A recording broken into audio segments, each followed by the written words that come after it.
মাননীয় স্পিকার, আপনাকে ধন্যবাদ। আমি আমার আলোচনার শুরুতে প্রথমেই গভীর শ্রদ্ধার সঙ্গে স্মরণ করছি মহান মুক্তিযুদ্ধের ঘোষক, বীর মুক্তিযোদ্ধা বীর উত্তম, যার হাত ধরে বহুদলীয় গণতন্ত্র বাংলাদেশে এসছে, বাংলাদেশের মানুষের বাক স্বাধীনতা, বাংলাদেশের জুডিশিয়ারি স্বাধীনতা যার হাত ধরে। মাননীয় সদস্য, প্লিজ আমি একটু আপনাকে ইন্টারফেয়ার করতে চাই। বাংলাদেশের আমাকে বলতে দেন না, please allow me to speak. আপনি বলবেন, দরকার হলে আপনি অবশ্যই বলবেন। আমি আপনাকে বিনয়ের সঙ্গে অনুরোধ করব যে আপনি এমন কোনো কথা বলবেন না যেটাতে অপরপক্ষ উত্তেজিত হবে এবং সংসদ পরিচালনার ব্যত্যয় ঘটবে। আমি চাই এই সংসদটা প্রাণবন্ত হোক। আমি চাই এই সংসদটা প্রাণবন্ত হোক। স্পিকার, আমরা সংসদে আসার সময় আমাদেরকে বলা হয়েছিল যে আমরা আমাদের কথা বলতে পারবো, সংসদ সদস্যরা ধৈর্য সহকারে সেটা শুনবেন। সংসদ নেতা সে কথা বলেছিলেন। আমার প্রথম দিনের বক্তব্য 2 মিনিট, আমি 1 মিনিটও শান্তিতে কথা বলতে পারি নাই মাননীয় স্পিকার। একই ঘটনা আজকে ঘটছে। যদি তাই হয়ে থাকে মাননীয় স্পিকার, কোন গণতন্ত্রের কথা আমরা বলি, কোন বাক স্বাধীনতার কথা আমরা বলি, কোন সংসদের কথা আমরা বলি মাননীয় স্পিকার?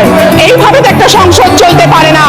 আমি আমার দলের কথা বলবো, তারা তাদের দলের কথা বলবে, কিন্তু আমি উঠে দাঁড়ানোর সঙ্গে সঙ্গেই পুরো সংসদ যদি উত্তেজিত হয়ে যায়, 300 সদস্য যদি কি ধরনের নির্বাচন হয়েছে সেটা এখানে যে সদস্যরা আছেন তারা আল্লাহকে হাজির নাজির জেনে বলুন যে সংবিধানের 65(2) ধারায় যেটা বলা হয়েছে জনগণের প্রত্যক্ষ ভোটে নির্বাচিত হইতে হইবে। তারা কয়জন জনগণের প্রত্যক্ষ ভোটে নির্বাচিত হইয়াছেন? আল্লাহকে হাজির নাজির জেনে তারা নিজের বিবেককে প্রশ্ন করুন। যদি বিবেক থেকে থাকে আপনারা নিজের উত্তর নিজেই পেয়ে যাবেন। কি ধরনের নির্বাচনের মধ্যে দিয়ে আজকে এই সংসদে এসছেন? বারবার কথা দেওয়া হয়েছিল যে আমাদেরকে সংসদে কথা বলতে দেওয়া হবে, সেই কারণে এই সংসদ নির্বাচিত নয় যেন মাননীয় স্পিকার আমরা সংসদে যোগ দিয়েছি। কারণ আমাদের যে সীমিত স্পেস, কারণ আমাদের মিটিং করতে দেওয়া হয় না, জনসমাবেশ করতে দেওয়া হয় না, অনুমতির বেড়া জালে আমাদেরকে বারবার আটকে ফেলা হয়। সেই জায়গা থেকে আমরা ভেবেছি সংসদে আমরা একটা জায়গা পাবো যেখানে আমরা দেশের কথা, জনগণের কথা, মানুষের কথা, আমাদের নেতা কর্মীদের কথা বলতে পারবো। মাননীয় স্পিকার, আমার দুর্ভাগ্য এই 300 আসন যেটা লুট করে নেওয়া হয়েছে তাদের অতটুকু ধৈর্য নাই আমার মতো একটা সাধারণ মাননীয় সদস্য,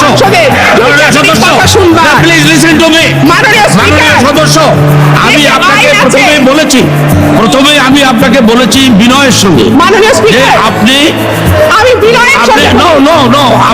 আপনি এমন কোনো কথা বলিয়েন না যেটা আমাকে এক্সপান্স করতে হবে। I don't want to expanse, কিন্তু আমাকে যেটা এক্সপান্স করতে হবে এই কথাটা দয়া করে বলবেন না। সেটা আপনার এখতিয়ার মাননীয় স্পিকার, আপনি বসেন, প্লিজ সিট ডাউন। মাননীয় স্পিকার, এটা আপনার এখতিয়ার, এখানে আমার কিছু করবার নেই। দেশে আইন আছে, দেশে আদালত আছে, কিন্তু শুধু দেশে আইনের শাসন নাই মাননীয় স্পিকার। শাসন আছে, আইন আছে, আইনের শাসন নাই। যে কারণে মানবাধিকার সংস্থাগুলো বলছে যে গত 1 বছরে বিচার বহির্ভূত হত্যা হয়েছে মাননীয় স্পিকার 450টি।